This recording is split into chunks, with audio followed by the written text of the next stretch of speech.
Yeah. So I just screwed you there. Why? Because no more complaining for sure, in other words. Well, yeah, that's true. I'm If positives are your responsibility, no complaints. then I have to tell that other part of me that's like, but, to, so. Exactly. It's like, shut up, make the best of it. Yeah.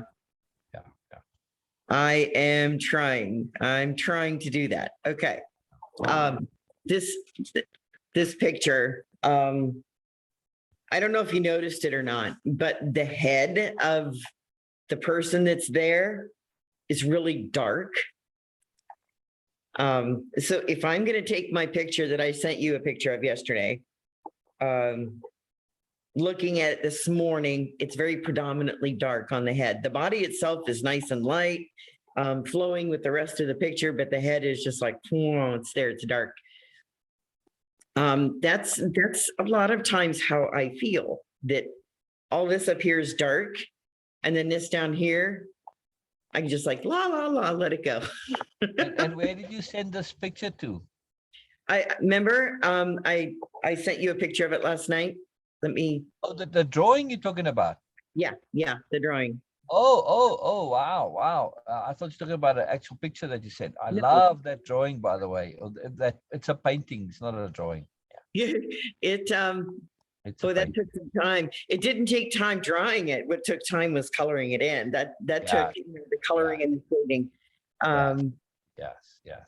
And we'll get on to finishing your paintings another time. First, you've got to get them out, right? Much like writing. When you're writing a book, you only edit once you've written the whole book. Yes. Yeah. So you are creating a book of paintings. We'll get into editing them, and when you're done with your book of paintings, you've got lots more to come still, right? So just keep pumping them out. They're fantastic. They are absolutely fantastic. When you look at like that, I haven't had a chance to even look at it on the computer yet. I just saw it on the phone. I go to bed very early, Sher. like 6 o'clock, 7 o'clock my time. Well, I don't know if you noticed or not in the last few, I've been putting 2 letters in each of the pictures, each of the drawings, the letter A and the letter E. Wow. And I usually just kind of hide them, kind of don't. I love that. But in this, they put themselves into it, really. What's that? They put themselves into it, really. Yeah. In some ways they do. This one that, like the one that I was drawing yesterday, there wasn't a bad mood, but what I was thinking of, what I was feeling was breaking patterns. Yeah. And so I noticed in the drawing that that's exactly what I've got, is patterns that are broken up. I also felt like the head part of me that I'm still masking some, which we all do. That I don't think that's anything that we can totally get away from. No, because it's about appropriateness. It's Yeah. just doing so deliberately and consciously. And understand that when your mask is doing, if you're hiding something that you aren't able to show, well, okay, that's not so cool. But when you're doing it because it's just appropriate, that's a whole different thing. So it's the motivation that counts, in other words. That is excellent, though, because I never thought about deliberately masking. That's cool. Yeah, that's just appropriateness, is it not? Yeah, it is actually. So exactly. So the only problem really is not the masking, but your belief that the masking is always a negative. Yeah. And that's the problem here. It's not. You masking appropriately. As simple as that. Not okay, hold on a second. I got to write that down. Not always a negative. That's when you put your so literally, like with the football players or right, they do this. They put their game faces on, right? Yep. Isn't that appropriate masking? Yeah, it is. It really is. They're not being phony or false. Yeah. Right. they're bringing a side of themselves to the front that Yeah. normally is not there. And you can't always have that game face on. It would be inappropriate. So it's about appropriateness. It's appropriate connectivity, Yes. your appropriateness, your appropriateness. So we Um, always have a mask on because it's kind of hard to wear, to have all your faces at the same time. yeah. Right. So you have to pick the one that's most appropriate. I mean, you Okay. confuse people if you do it all in one go. Yeah. But yeah, I'm looking at this now. I just love this. I love the complexity, the multiplicity, the non-normalness, the breaking of the pattern. It's just too fantastic. The mermaid body. I don't know if that's a mermaid body or if it's armor, shielding. I have no idea what, but yeah. It could be anything. If I were to look at And it as the extra armor, arm. I like the extra arm too. yep. The Um, third arm there, the little one underneath the right arm. There's a little one underneath it. let me see. Well, I don't know. I was just I drawing. saw that on the phone. I couldn't see clearly enough. So I thought, wow, that's interesting. You've got one normal arm, and then on the other side, on the right-hand side, I could only see that little, it's like a tendril kind of a thing that's going Yeah. there. Yeah. But on the phone, I only saw that as the arm. I didn't see Yeah. the arm above it. Um, I did some interesting things. There were tattoos on there. A lot of body jewelry, that kind of thing. And it could be a mermaid. I don't know. I I just don't know. I mean, I'm just saying when I look at it now, I see it as like either armor, like a fancy yeah. fairy style breastplate, or like a mermaid body, or it The doesn't matter. The point is, we tend to normalize things, but yeah. we've got to learn to not do that Yes. because Well, it limits our perception. that's why I didn't do hands. And instead, for hands, I drew like flowers. It's fantastic. Um, It's fantastic. In instead your of exercise with CJ, right? I that was love that exercise, the collaborative drawing. This is fantastic. I love that was fun. collaborative writing also, by the way, to do the same thing Yeah. with writing. It's very cool. Yeah. But next time you do this with CJ, right? Like he said, I saw the shape and it looked like a dragon, so I made it a dragon. Yeah. Yeah. Well, I Right. see. And I just drew the lines. I thought, oh my God. Right. But what I'm trying to say is the next time you do this, Uh-huh. do the very opposite of that. Whatever you think the thing is sort of trying to be, go in the other direction. Go not opposite, but away from it. Right. So if you Yeah. see, oh, I see a sort of a dragon shape, try and make it into not dragon. Okay. See what I mean? So Yeah. instead of going with it, you're going in a completely other direction. You're using it to stimulate doing something that's not dragon, right? But I mean, he did this in this case, right? But both of you, yeah, I saw it. Yeah. I watched the video. Yeah, I just drew the lines and then he filled in the shapes and, Right, and right, finished them right, off. right. But what I'm saying is that he said, oh, he saw a shape that sort of looked like dragon, and so he made a dragon, right? Yeah. So he's going with the suggestion. So now I'm saying next time go away from the suggestion. Yes. Yeah. Yeah. Yeah. And Okay. again, like you don't have to go to the opposite of dragon. You could end up with something that's got a little bit of dragon in it. It's got some frog in it. It's got some mermaid in it. Good God knows whatever. Some creature Right. you have no idea of. So my point is to stimulate imagination. Yes. Right.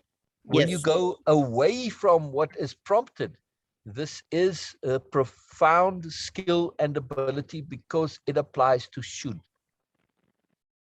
Oh, okay. See? So let me write that down. That's the power of this exercise. Okay. It is having the side effect of bringing your artistic skills out, and you're getting actual practice of that. But really, what this exercise is about restructuring your brain. Okay. Hold on. And that's There we what we're doing. We're restructuring your brain. Right. So Yeah. again, look at the typical. You see a pattern like CJ did, and he said, "Oh, it looks like a dragon. Let me make it into a dragon." That's kind of a should logic, yes? Yes. But that limits you to the range of suggestibility that you have in your brain, or at least the forms. But when you say, let me go elsewhere, and not even to opposite, but anywhere else, to some other thing, and a combination, even multiple, newness, moreness, I have no idea what it is. Now you train your brain to be open. And that's what we want. Yes. We want to break the bounds and the boundaries and the constrictions of conventionality. And should is the champion of conventionality. Yes. Yes, it is. Yes, it Right. is. Right. So should is on the extreme, but also when it comes to imagination, we can also be very limited. And we want to break that conventionality so that we can jump into moreness, which is a-conventional, correct? That can also help with problem solving too. Oh, and like crazy. This Okay. this entire thing, it not only changes your way of living, it changes your way of thinking, problem Yeah. solving, and unhooking from defaults, like the default of today's not so positive day. The day is what it is. It's your choice. What's Yes. going to make it? See, Yes. again, see how the change of thinking is the key. Mm-hmm. See, it's breaking that conventional thought pattern. Oh, today is. We have this deep impression that days have their own thing. Nonsense. It's complete rubbish. You determine Right. what the day is, not the day. Right. Okay. No, that makes a day may start off and emphasize things more than others, but it's how you respond to it, and that's your choice. So you can find moreness in anything. Yes. Yes. Yes. Yeah, I'm okay. Taking that from problem solving then into shifting how we feel. It doesn't have to be a problem. Feelings definitely are not a problem. Exactly. It's a We don't challenge. know where our emotions come from. They just come. Exactly. And are they ours? What's that? Are those emotions that we feel that come, are they ours? It's another assumption. Yeah, that's the other part. That's something that I really definitely leaned into the other day. I was thinking, all right, yesterday, for example, I woke up feeling heavy emotions, just an overwhelming sense of sadness. And I felt like, no, this isn't mine. Kind of observed CJ, and nope, it wasn't his. It wasn't coming from there. So I don't know where it was from, but I just decided, nope, it's not mine. I don't want it. So I kind of had to work hard to push through it, to get away from it, basically. Chose alternative activities, changed up a few things in my routine, did a little drawing. And then that's when I started that picture that I sent you, the drawing. That was the result of that. And where I started with that actually was the eyes. That's what I started with. It's like, okay, these are my eyes right now. They feel wow. So that's what I started, and everything else was built around the eyes because I thought they feel heavy. And so I drew dark, heavy eyes. What I'd like to do in the future is just one of the ideas that I had was happy eyes, happy, just Yes. what it looks like to feel happy. Yes. You're So drawing then what you're feeling. yeah, You're drawing what you're feeling it when you feeling it. This is the key. yeah. So then I today when I got, both phone calls back to back, I was like, okay, really? This is Monday. I'm not going to deal with this today. No, Monday is just another day. I'm the one who gets to choose what I think and feel.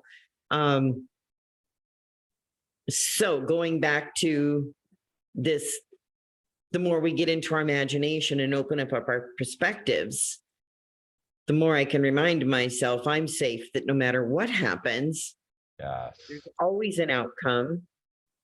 And again, no matter what that outcome is comprised of, I can still find a way, I guess, just make it, you don't have to make it feel better, but we can find a way to look at it so that it's more palatable. Yes. Okay. We can extract, we can insist on extracting the moreness. Yeah. Okay. All right. So that part I'm starting to really understand then what Mortis is a whole lot of stuff. It's just not more about you. It's just more about the Oh, moreness is a philosophy. yeah, Exactly. exactly. Okay. All right. I'm getting that part. I mean, I understood it before, but vaguely I understood that But it that's always the case. We true. understand, and then we understand more, and then we understand more, and then we understand more. It's really cool. Yes. Yes, exactly. Okay. Yeah. Mm. I mean, it always seems like we have this epiphany later on, and so you think, "Well, I didn't understand it before." That happens all the time. It's just part Yes. of learning and growing. It's a magical thing. Now, I did want to share with you in that drawing what the A stands for. You probably already Ah, know. It awareness, acknowledgement, acceptance, attunement, achievement, yes. Appropriateness. Yes. appropriateness, Attention. accountability. It's all the A's. All the Yes. Fantastic. Fantastic. Fantastic. yeah, the Yes. E that's in there in various different places is for energy and enough. And excellence. Excellence. Okay, there's another one. The Yes. what I was focusing on, I started out with the eyes, right? But then after that, I decided because I was really feeling like I just wasn't enough. And it was like, why do I feel this way? I don't know where it was coming from. So I kept drawing and decided, no, I'm enough. And that was when I moved away after I did the dark hair. Then I was like, no, I am enough. And so I just kept coloring in lighter and lighter. And then all of the dots that you see on there, they're just all the little circles. Those are all connections to my feelings. Now, nobody else would understand that, but I do. And that's the point of it is it doesn't always have to make sense to someone else, as long as it makes sense to me. And I got that. Of course, this is the whole exercise. The Yeah. exercise is about drawing what you're feeling when you're feeling it and sharing Right. that so that you can get to see it. And of course, I mean, there's many other things, changing the brain, etc. Right. Those E's, by the way, it's also emphasis Mm. and exception. Oh, Yes. As in exceptional and doing the exception, not the expected, not the usual, not the normal. I like that. I like that word, exception. I like that. That's a good one. Okay, well then that makes sense. Most pertinent. It's most pertinent. Yes. My I have this tattoo. I don't know if you can see it or not. Can you see that? I see. Yeah, yeah. Okay, actually it's supposed to be there. You might be able to see it. Very nice. Okay. I've had that for a lot of years. Says just breathe, but what the semicolon means is my story's not over. Yes. And I drew that in there on that person. She's got that tattoo too. Fantastic. So that's where the E came from, was that going, no, I am enough. You know, so that was really important to me. Yeah. And then I don't know if you caught it or not, but there's enough and I'm also more, yes? Yes. I have the infinity circle in there. That's an important symbol to me. Yes, very cool. Very, very cool. Like I said, there's a lot of symbolism in there, and that's kind of probably, yeah, that's probably what my next drawing is feeling like already, is just the symbolism in my life. Ah, brilliant. Symbols are the gateways to moreness. Really? Absolutely. That's cool. Absolutely. Gateways. Yeah. To moreness. Okay, here we go.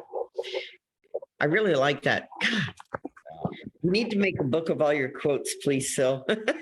I do have it. I don't have that one in there, but yeah. That's a really good one. Yeah. Oh, you just gave me, okay, yep.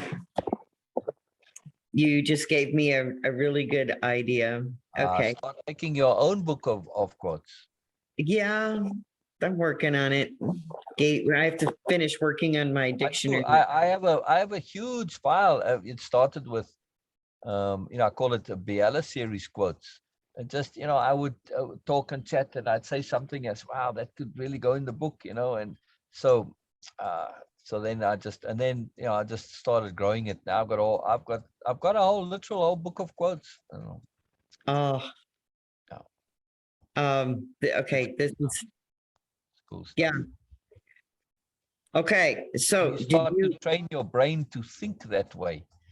Again, I just say the stuff and it just comes out like a quote, just from practice. It's very cool. Right? I like that. Okay, oh, okay, oh, I know what I was gonna tell you. Biella, this was my other point that I had. Not Biella, Ursula. When I went back and read chapter 5. I'm still putting together, I guess, just a few thoughts. I'm writing them down about her bio, but what I took out of it, I wanted to, let me see if I can find. Also read chapter 7. Yes, I started that. Oh, okay. Because the first part of chapter 7, Right. where he talks about being noble, this is the key crux of it all. Yes. So I got this, I pulled this quote and I don't remember which part it came from, but I know it was out of chapter 5. Not everyone is willing to change their whole world to adapt to new information. Exactly. And sometimes that changing of the whole world, that information can be a tiny, tiny little thing. Yeah. That was. Look at Columbo, right? Columbo Yeah. regularly changes his whole world to suit that one little point of information. That was an enormous quote for me on many different levels. So that's why I wrote it down. You see it in the difference between Ursula and Camillus. You do. You really do. The universe is helping Camillus. It's giving him every option to change his whole world, but he refuses. He gets stuck and he suffers from it. I mean, he essentially has a mental breakdown, more or less.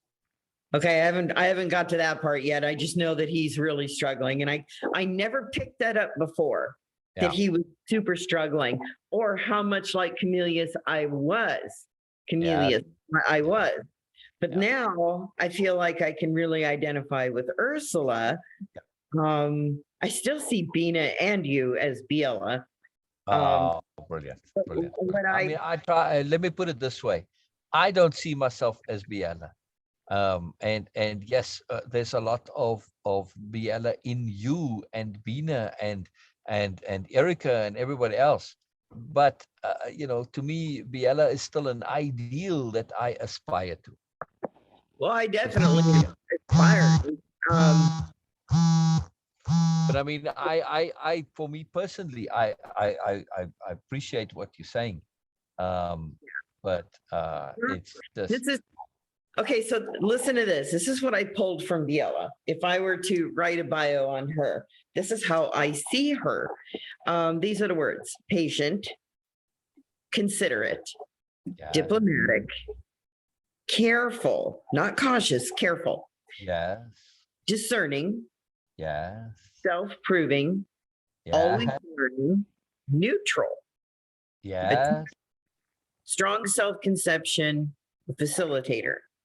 And passionate as well, no? Yeah. Unassuming and unique. What about earnest? Earnest is there. These are just the things that I started coming up with. And then I love it. Keep going. Went into Ursula. This is what I pulled from Ursula, as well as unique, discerning, and self-honest. I pulled up, she's a successful businesswoman, active, believes in self-care, attention to detail. She's a leader, an author, self-made woman, persistent in problem solving. She is a thinker. Diplomat. She's a people person, observant, yet insightful. If one, and I like this, if one has patience, most goals can be accomplished. That came from Ursula. Management of time, she manages her time and resources with efficiency, in other words, energy management. Also in pursuit of a higher self.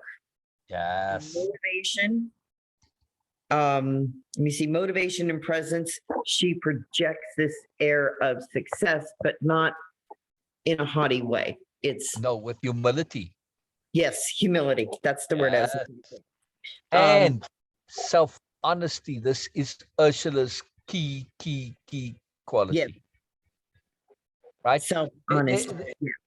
And the difference between Ursula and Yeah. Camillus is that level of self-honesty. Yeah, and I had written that word down too, but that was on the side of it, discerning and Oh, self-honest.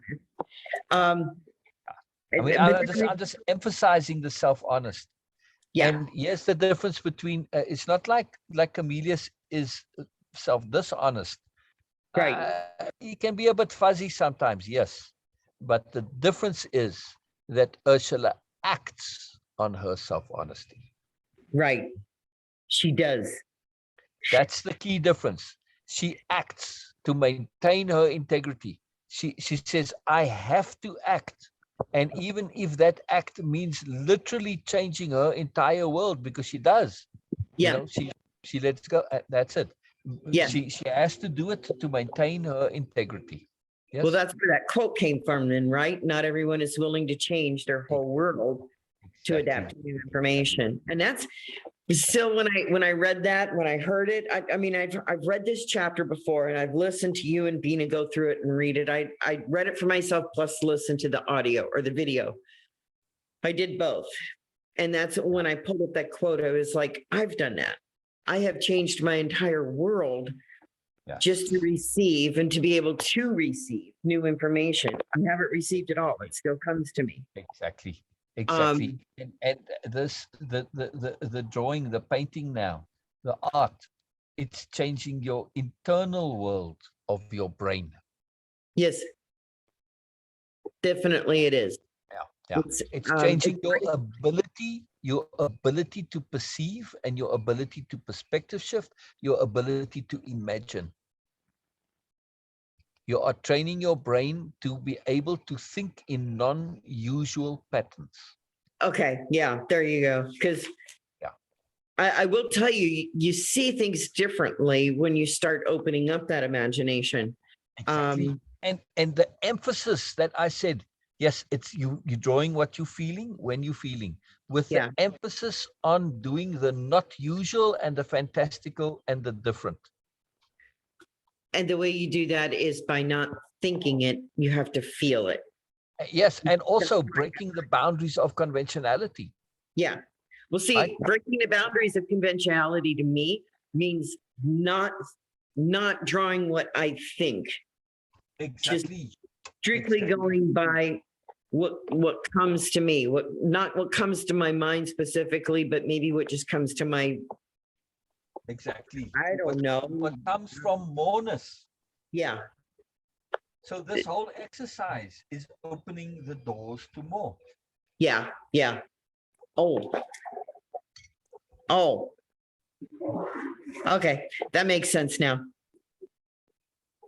A very, very, very big deal. Let's go this way. Okay. Okay. So look at Ursula. One moment, Sher. One moment. Sure, you're fine.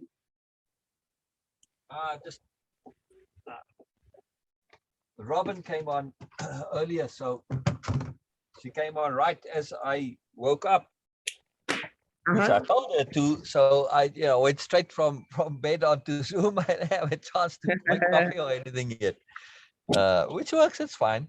I get it. It's okay. But look at Ursula. Ursula was the epitome of convention. Yes, she was. Yes? Totally on her planet. Yes. But when she came to Nobilia, and this is the point in chapter 7, where the being noble part, where she realizes that, oh my God, even though I am at the height of success and everything, I am still the pinnacle of conventionality. And that is limited, profoundly limited. Do you know what's interesting? You just reminded me, you described a scene where Ursula and Biela were facing a lane or in a lane with the trees overarching. Oh, right. Yeah. way to moreness. I guess in my mind's eye is what I'm thinking. But that's where I left off, is where they were having that really in-depth conversation. And then I had to get busy doing something else. So I like to read that entire series, or any of your writing. I like to read it when I can give it my full Yes. attention. It's absolutely critical. There's no other way to do it, because Yeah. there's so much moreness in it that Yeah. you have to do it that way. You have Yeah. to get a full attention to it. Yep. Absolutely. And each So time I'm just saying, though, that, breaking the boundaries of conventionality, we might think, but like Ursula, she might never ever have conceived of moreness having stayed on her own world, because she was the epitome of success there. And look at what she lost. She says when she came to Nobilia, she felt like a child. Right. All of what she knew before meant absolutely nothing. And this is the magic of moreness. She went from the epitome of conventionality and the best of conventionality to being nothing. And she was able to do that and acknowledge it honestly, whereas Camelius doesn't want to. Okay. When we break the boundaries too of conventionality. Yes, we start on the journey into moreness. Yeah. But at the same time, that journey to moreness, I mean, that's when we start, I don't know how to say it. We just give up that giving 2 cents about what everybody Exactly. We break free from the superiority paradigm. We break free from approval. We actually now, when you unhook from conventionality, you start to embrace independence of being.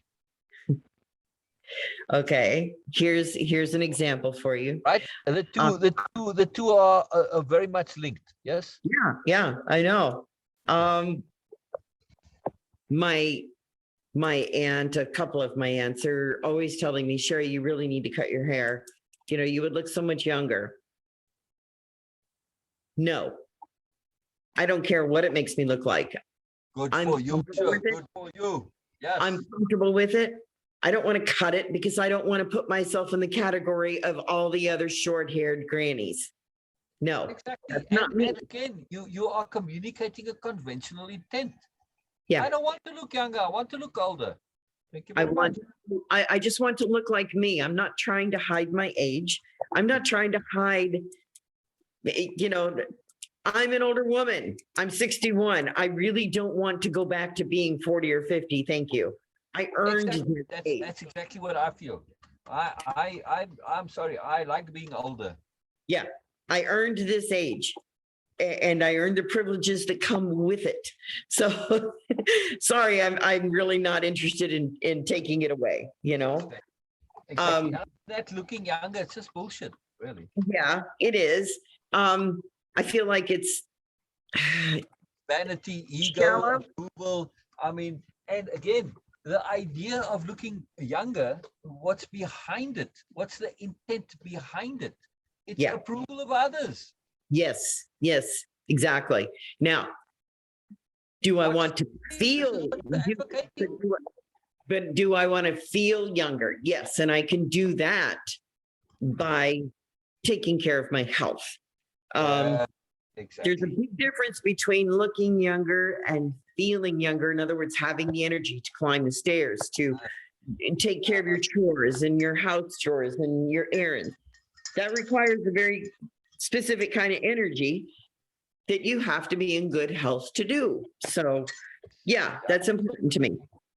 But yeah, this breaking the boundaries of conventionality, that's something for a while. Okay, with my tattoos, of course, they're not approved of by a lot of people on a woman my age. That's their problem. It's not mine. When I get the money, I will go back to wearing the clothes that I like to wear. Yes. But I have to wait until, obviously I don't have the funds, so I'm just waiting,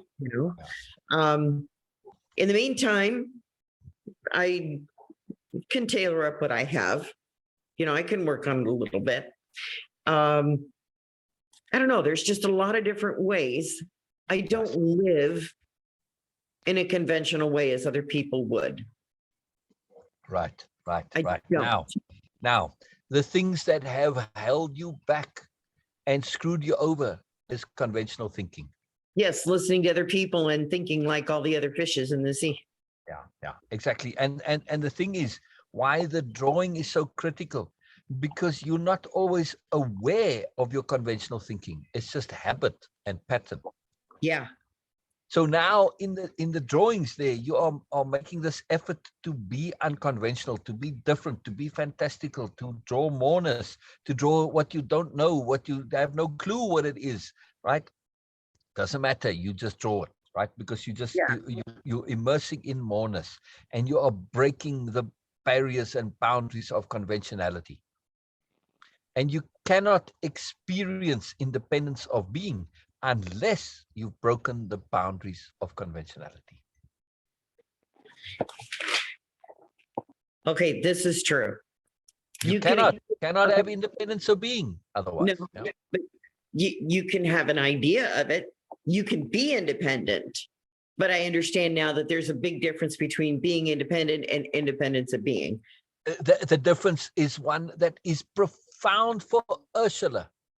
Ursula understands she was independent on her world. She was the epitome of the independent woman. But did she have independence of being? No, Kind no, of, but not really. Because no. the She was moment Viella came into her life, she says, "Oh my God, I'm nothing." right. She was Right? she was hooked into the beliefs on her old world that this is what Exactly. made a woman. Exactly. She was still bound by conventionality. Exactly. Exactly. So Exactly. Yeah. this is why I'm still insistent on this is what I want my TEDx talk to be. Whether I get there or not, I'm going to put it on video. Why? Okay. Because here's why. Because they ask you to create a 3-minute video regarding your presentation. So it has to be on video. Brilliant. Yeah. I mean, we'll keep at it with the TEDx. At some part, we'll start getting into the specifics, and I'll be more than happy to give you feedback and perspectives on it. It's Yes. a fun But it project. is about women breaking free of conventionality. Now, Of the boundaries or the but barriers. Yeah. but I got a question for you. What's the difference? Maybe I know this. What's the difference between, and I think you use this word and I looked it up and I can't find it. What's the difference between conceptionality and conception? And then how does conventionality fit into there? I mean, conventionality is a conception. Okay, let me go slow with this. All right. Right. So, okay, a conception it's like an idea or a thought or a belief. Right. Yes, but Right. but conception implies it is created by us. To conceive is like you conceive when you conceive your children. It's an Right. act of creativity, of Okay. creation. Yes. Right. Okay. So a conception, when we conceive of something, it also implies deliberateness and choice. Okay. Right? When you conceive, you part of this. Yes, you are literally, when you physically conceive, Okay. you're a part of that. It's your choice, but there's also input from outside you, correct? Uh-huh. So a conception is very much like this. It's like we're making little babies from between us and the universe. Right. Okay. And you can call them idea babies, Okay. belief babies, thought babies, right? But a conception is more than a thought or an idea, right? Because it's a thing, it's a living thing, like your baby. Yeah, it turns into a living thing. Yeah. Absolutely. So, and this is the difference between a conception and a definition, right? A definition is defined, it's tight, it doesn't grow. So a definition is like you're going to give birth to a doll, a literal physical doll. That's just it. It doesn't grow. It just stays a baby doll all its life. Yeah? Okay. Yeah. Yeah. Right. So just it's dead. Confined to a limited form. Yeah, it's dead. Right. Whereas a conception is alive. It grows. It's connected to everything. Yes. It's interconnected. Right. Okay. Okay. That makes sense. Right. So conceptionality is the ability to conceive, Okay. right? It's the process. I mean, to be technical, conceptionality is the process of conceiving. Yes, but this is why the language of conceptionality is the toolbox that allows us to conceive. Yes. Okay. Yeah, and we want to conceive in the best possible way, which means that because we are looking to have babies between us and the universe, this is a hell of a lot different to having a baby with a man or a woman, right? Which Yes. is, there's only really one way to do it, more or less. And okay, I mean, technically there are more ways, but okay, you know what I mean? But with the universe, let's say in physical sex, you connect in one particular contact point. With the universe, you have sex with your entire body and soul, with every pore, with every thread, every orifice you can imagine, every hair on your body, every single thing connects, correct? Every cell, every molecule, every atom is having sex with the universe. Yes. Now, that's conceptionality, see? So the tools of conceptionality, the language of conceptionality are all the tools in your dictionary of power. Okay. Wait. Whoa. Language. Right. So the language of conceptionality, or you could say the tools, the same thing, but it's a language of conceptionality, right? And it's greater than tools, a language, because a language has cohesiveness to it and interactivity, right? Right. Right. And a language has its rules of grammar and syntax and all of this stuff, right? Same thing with conceptionality. It has a logic to it. Yes. Yes. It has a deeper understanding. And when we understand this, we are able to create the tools we need. So the language of conceptionality is not only a toolbox of tools, but it's a magical toolbox. It's a toolbox which enables you to create the tool as needed. You're going to invent the tool when you need it, because you have the language of conceptionality at your disposal. So you own a tool making machine. Okay. We create the tools as we needed because we as needed, as appropriate. Yep, Yeah. I put in there as needed because of conceptionality. Okay. Correct. And the ability to conceive without boundaries. That's why my talk feels so good. Okay. Right. So exactly. And this is the ability thus to conceive moreness. Yeah, I wrote that in great big words. See your moreness. Conceive your moreness. Conceive your moreness. Literally like you would conceive a baby. You want to conceive moreness. The baby is you. It's the other person's DNA, but it's also the DNA of all your ancestors, the DNA of the universe, because, we have stars, stardust in us, right? We've got the DNA of everything in us. So this conception of moreness, it's actually you bringing that entireness of the universe into your world. Yes. Yes. Maybe. I really, really like that. The key is to unhook from the boundaries of conventionality, which is what your art is now all about. You are training your brain to not think conventionally. If anything is conventional, don't do it. Right? That's right. Sort of your mantra. Yeah, you're trying to fit the unconventional, which is beyond drawing. Yes, you still have to make a drawing. As best you can, you're putting the complete unconventional into the drawing. Yes. So the key skill, though, is you're training your brain to think unconventionally, to think outside the box, to think beyond the box, to not even have box be a part of your thinking. Yes? Right. Yeah. Think out of the bounds. Yeah. I think beyond the bounds. It's really to think unbound. Yeah, it is. That's what it is. It's not outside the box. It's no box whatsoever. It's unbound. So this is okay.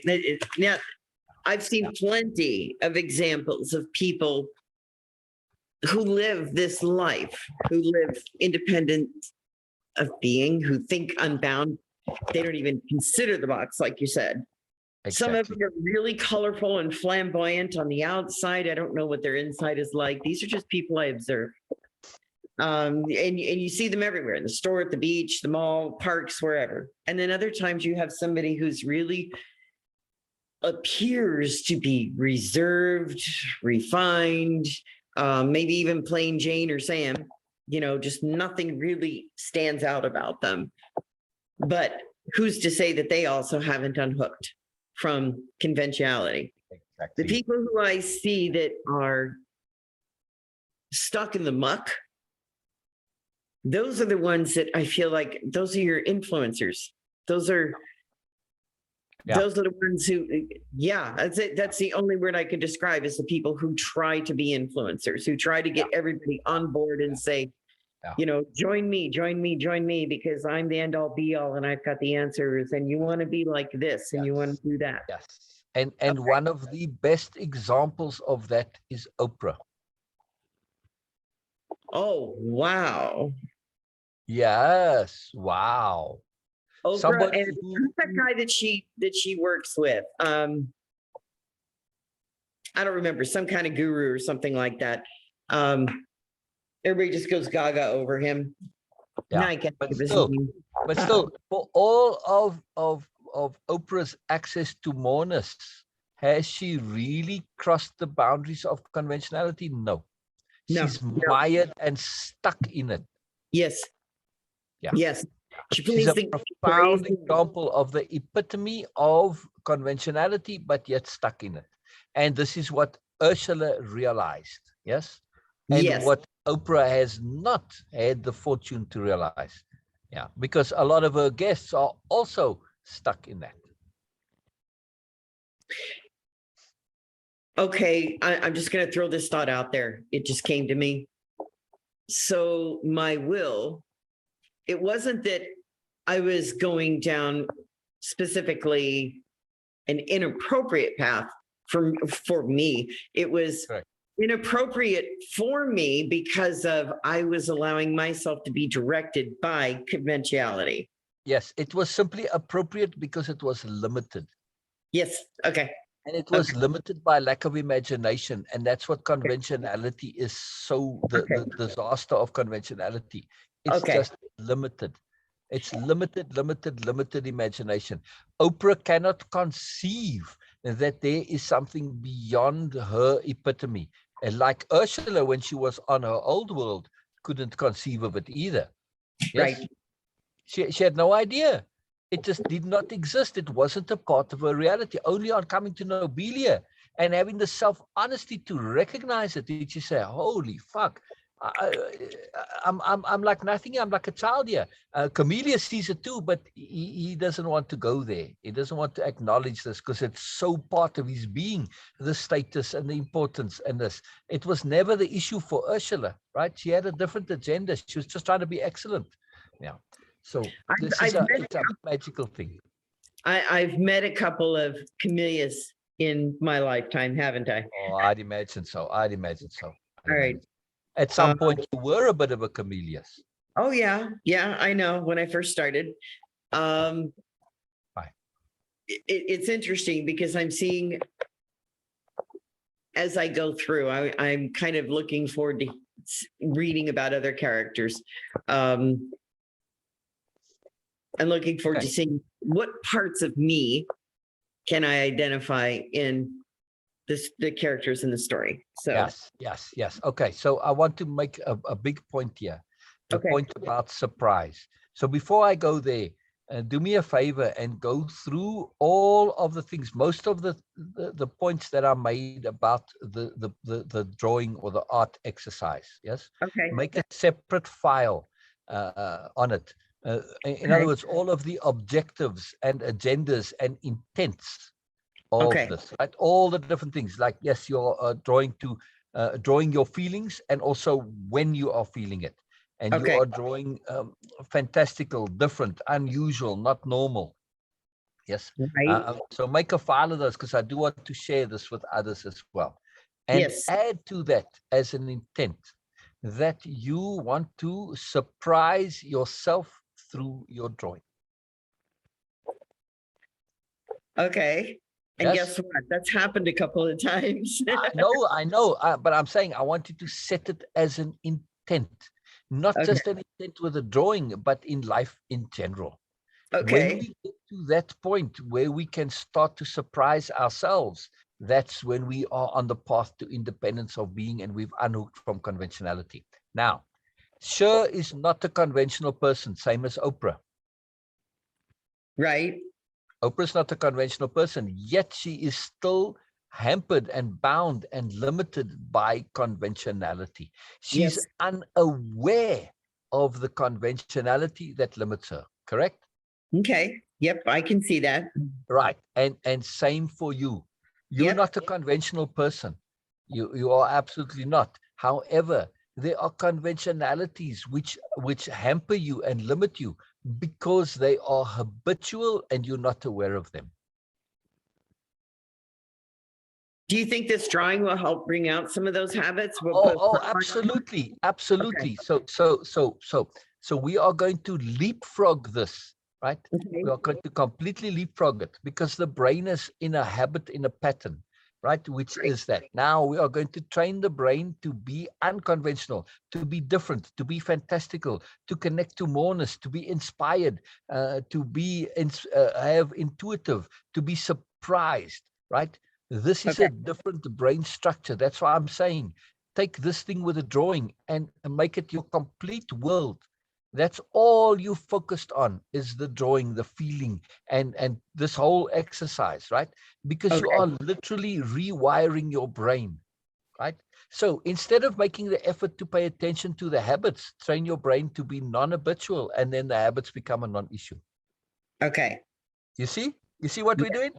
Yeah. Yes. So the more you do this in drawing, the more your brain is literally going to shift because of the emphasis. It retrains the brain, right? So Yes. so carry it over into your life. Like be thinking drawing, be thinking painting, be feeling that same unconventionality, that same connectivity to conception and inspiration and moreness and stuff coming from outside you, because moreness is internal and external, right? Oh, wait, no. I knew about internal. How is moreness external? Just things that come from the universe. Oh, okay. Okay. Sorry, I wasn't thinking that way. I was thinking I mean, physical just for very some simply. reason. Okay, look like feelings. You have feelings that come inside you. And then we said earlier, not everything you feel is coming from you. Sometimes it comes from Okay. outside of you. Well, Okay. same way with inspiration and ideas and imagination. You know, we can suck things from out of the middle of nowhere. Like you can just pull it from the universe, from the ether, if you want to call it that. And this is the exercise. It's not only connecting to your internal moreness, but to your external moreness, which is the universe. Okay. Okay. We and the universe are really two ends of a spectrum. We aren't separate, Right. right? Okay. So we can look at as moreness as a funnel, right? Yeah. As a cone. Yeah. So on that cone, we aren't at the point of the cone. That's the very point of the cone is, you could say, this is your soul, right? So where we are is maybe, let's say, I don't know, like 20% or of the way up the cone, and the universe is obviously at the wide end of the cone. Right. Okay.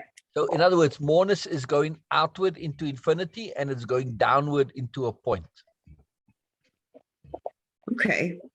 See, and the downward is the internal moreness, and the outward is the external moreness. But they are different in this, that the external moreness is infinite, whereas the internal moreness, it condenses into a singularity, which is very awesome. Yes. Okay. I'm getting Where this. we kind of want to get to. Okay. This is a huge big philosophical point. And just put it aside for now. We'll come back to it later. Yeah. I did. Don't It worry about it reminds right me. now. I just wanted to show you what it reminds me of. I'm going back and rereading for the third time. Eastern Body and Western Mind. And that's where I got the she doesn't write about energy monsters. She calls them demons. And I look at them as energy monsters. Just call them habits. Yeah, well, Inappropriate habits. Yeah. I mean, and that's the same way. But the reason why I chose the word monster is because it's something that I want to steer clear of. It's and monsters that eat energy. Yes. Yeah, they What do. a demon is, really. So this is, I don't know if you can see this or not. I'm going to show it to you, but it kind of reminds me of what you were just talking about. Yeah. See how it's got like the energy's going up and down. So exactly. That reminds me of that. Okay, good. Then I'm on track. Okay, I understand. Yeah. That's Again, when you think of those energy monsters, it's just unimpeccability. Yes. Yeah, it's it is. Because use of energy. Yeah. Right? And like I said, I mean, it can be any of those things like, shame, fear, guilt, attachment, but it can also be things that are external to us. So I understand what you're talking about how we send stuff out and we bring stuff in. Yeah, there, I'm getting that. Yeah. Okay. And look at shame, fear, guilt. Those are all conceptions. Yeah, they are. But they are not very useful conceptions, but they're still a concept. They have power. See, that's why the language of conceptionality says, I want to recognize these so that I can have my own dictionary of power, and things like shame and guilt are not in there. Yeah. Okay, hold on. I'm going to write that down. But when you were caught up in shame and guilt, you didn't have the ability, right? You didn't have the language of conceptionality to be able to create alternatives. No, you don't. Shame. The one thing I can say about shame is it's beyond limiting. It's a prison. It really truly is. It's a self-imposed prison. Everybody talks about, and I feel like I had this wrong because everybody likes to talk about, how it's shame that was never ours to carry. Well, then why in the hell are we carrying it? Exactly. Why do we even try to pick it up? Exactly. Sometimes it is yours to carry. Yes, exactly. Because sometimes you've done something that, whether you choose to feel shame or not, okay, that's your choice, but it doesn't need to be a lifelong sentence. Like Exactly. Now, the way out of that is to change. Yes. When shame and guilt is legitimate, the only way out is to change. Forgiveness is not going to do it. If you've done the unforgivable, you can forgive yourself all you like, but it's not going to make any difference whatsoever. That's right. Zero. The only way you can not feel that shame and guilt when it is legitimate is to become a different person. Yeah. I mean, you tell me if it's reasonable or rational when you were, I don't know, the Queen of France in your previous life, or the serving maid, whichever. Most people are always queens in their former lives, right? Which I find fascinating. It's like, hello, who the hell were the serving maids? Okay. So when you were the serving wench in a peasant in medieval times in your former life, and you did shameful things, do you feel guilty about it in this life? And is it appropriate to feel guilty for it? No. You've changed. You're not that person anymore. You're a different person now, right? Exactly. Exactly. So in the same way, you don't have to be reborn and into a whole different life and start. You can start over like Ursula. I mean, Ursula is completely now, all right, she doesn't have shame and guilt, but it's the same thing. She's starting over profoundly. Yes? Yeah. Yes. So if she had things, well, some of the things that she did in her previous life, she's not wildly, she has a little bit of shame and guilt. Yes. Right. It was just that was sort of the part of the game. I was unaware. Okay. She has, but that's always the issue. We're always unaware. But nonetheless, even if you did something in conscious, deliberate awareness that you are shameful and guilty about, if you profoundly change to be a different person, you cannot feel it because you're a different person. It doesn't belong to you, right? Yeah. All right. So that's the me of now and then, that poem, the me of now and then. Yeah. That's what that poem is all about, right? Change so that they become ghosts. And ghosts cannot hurt you by definition. Right. Just like my feelings moving through me, I know for certain now they are only temporary. Anything that comes through me to me is temporary. And take away the my feelings, just make it feelings. Feelings? Yeah, you said my feelings. Yeah. Just say feelings, not my. Oh, Remove well, I the was my, referring to because specific. when we feel, we have no idea at first whether it's your feeling or not. Oh, okay. Right. See? I can follow that. Yeah. Yeah. So just say when I'm feeling, not my feelings. When I'm feeling, then I have to first I feel it. Then I'm going to decide whether I adopt it as mine or not. That's Right. choice, right? But where the feeling comes from, we have no bloody idea. It might come from me. It might come from elsewhere. Others, the universe, who the hell knows? We don't know, right?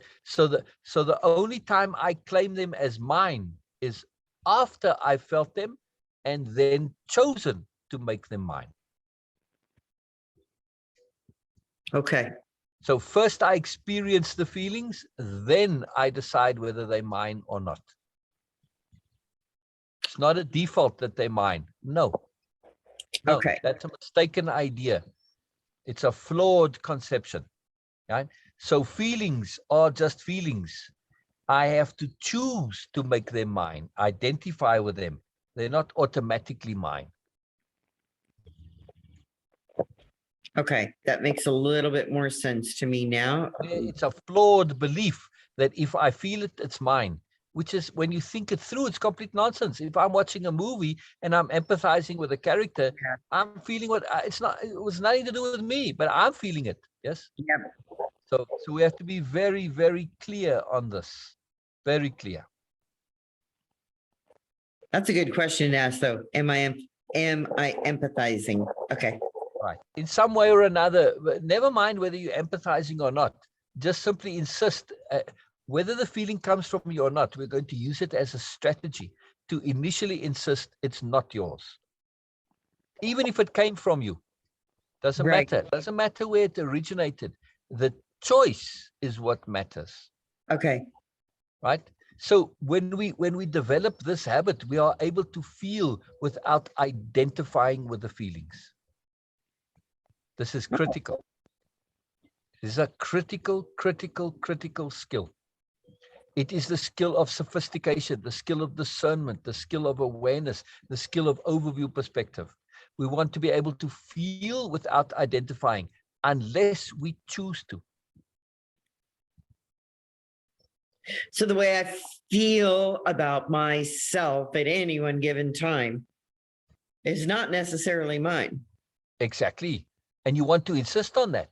You want to make that your default, to say how I feel is just simply stuff that comes. But are they my feelings? No. I'm going to feel and then choose whether it's mine or not. So feeling and your feelings are two separate things. The only time it's your feelings is if you do so and choose so deliberately, right? Yes. So you Okay. aren't automatically going to assign feelings as yours simply because you feel them. That's just complete nonsense. And it's ludicrous and it's just idiotic. Right. Just because you feel it doesn't make it your own. It can be if you want it to be, but that's your choice. So Right. as a default, say from now on, I'm going to feel, and it's separate to my feelings. My feelings is the things that I choose to deliberately feel and own. Wait. That's the key right there. Yes. You just said it in such a way that really connected. My feelings are the feelings I deliberately choose to feel and own. That's it. That's the key right there. Okay. That's it. That's it. I'm going to be feeling lots of things, which, I'm just going to feel them. It's going to come my way. So this is the other part. We want to have that ability to feel without being sucked in by them. So in other words, when we say this now, it's to experience feelings. Yes. Okay. If I'm experiencing feelings, I don't get sucked into them because I don't claim them. I don't make them mine. I don't get caught into the bubble. Yes. Okay.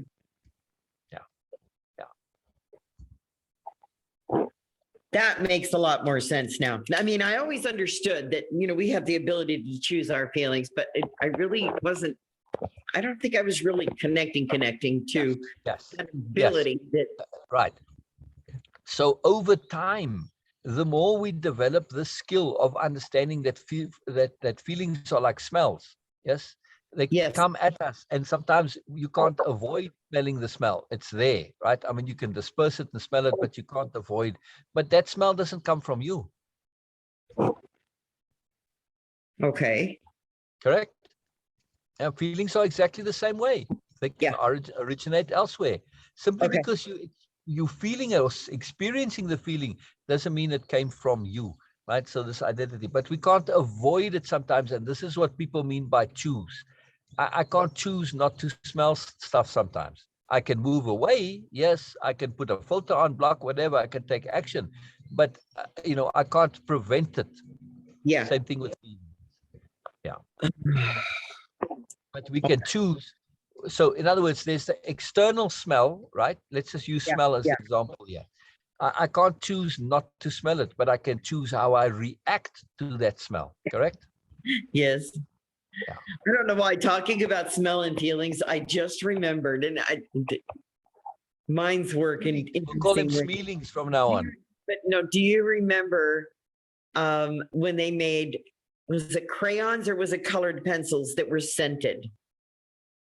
Wow, it was probably crayons. I can't imagine them doing this with But pencils, but with crayons you can do it. Yeah.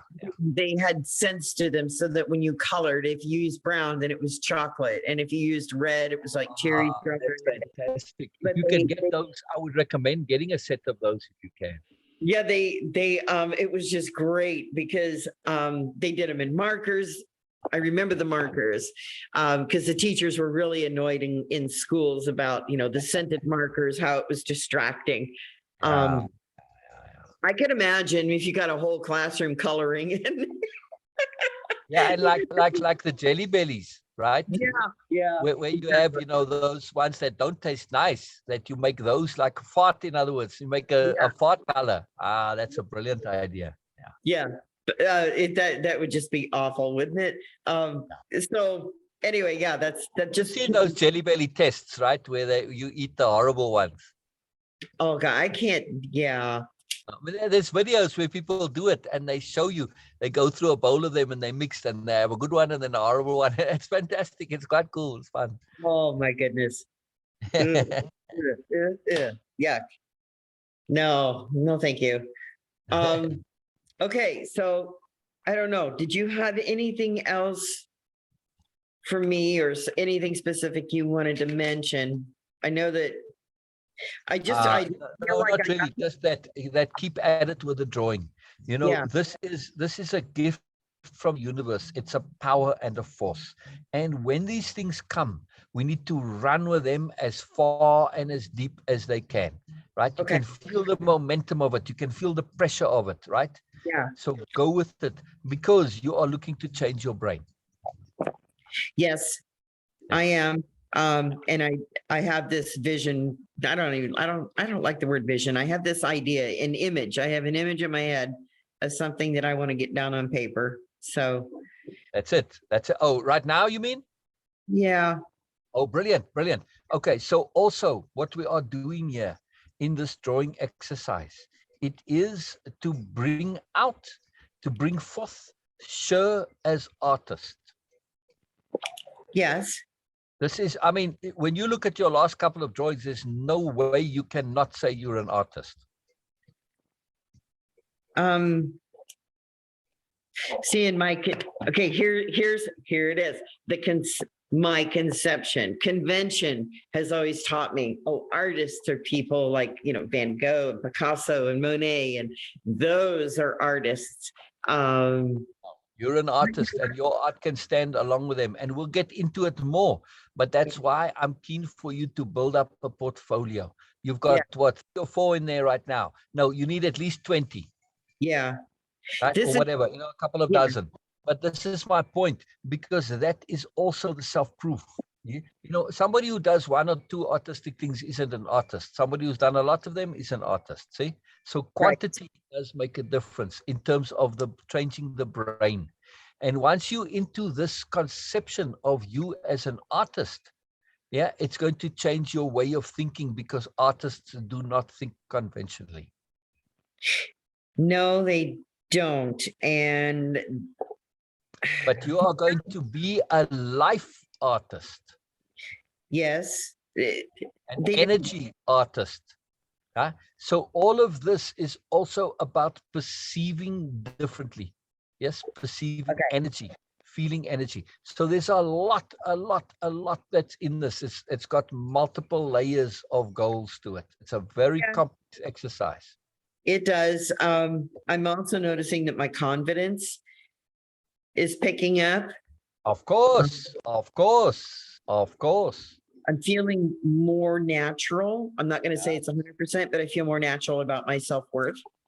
I feel more natural about smiling.